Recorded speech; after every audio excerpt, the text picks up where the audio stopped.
So what do shoppers think of it all? The rise of the ready meal has made cooking quicker, easier and much more affordable. But at what cost? Have we, in effect, chosen to live in a society of cheap food and simply have to accept the food scares that go with it? Our social affairs editor, Jackie Long, has this. I'm going to say goodbye. No, don't say goodbye. It sounds so permanent. It's only for a very short time. Look after yourself. I will. It was a love affair that has turned out to be anything but brief. The ready meal, once a quirky innovation, has become a staple of the British diet. Especially handy for people who aren't used to being on their own. In the decades since ready meals arrived, the way we eat, the way we shop for food has been transformed. The supermarkets have become the giants of the high street, their battlegrounds, convenience and price. For many critics, this horsemeat scandal is merely the inevitable consequence of the endless pursuit of cheaper and cheaper food. I've taken the fish, I took a bit of parsley. Rosalind Rathouse has been teaching cookery for almost 50 years. She also worked on some of the very first supermarket ready meals in the early 80s.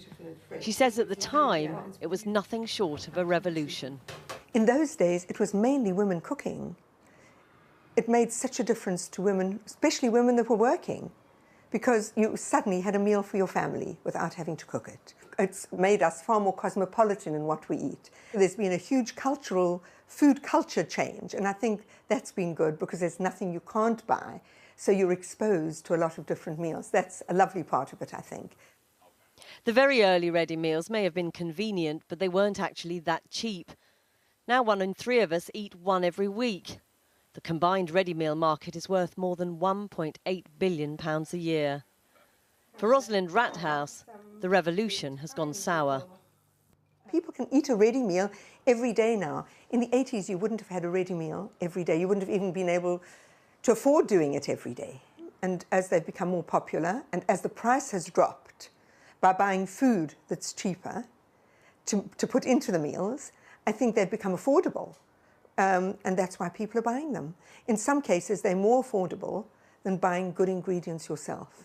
And I think that cost has always been such a factor in ready meals that they become suspect now. There's no provenance, no one knows where things are coming from. Well, we've seen it.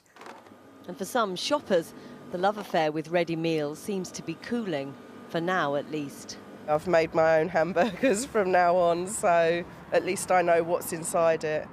My parents are originally from Africa, and that's the way we were raised. We weren't raised popping stuff into a microwave, so it's never been something that's been appealing to me anyway.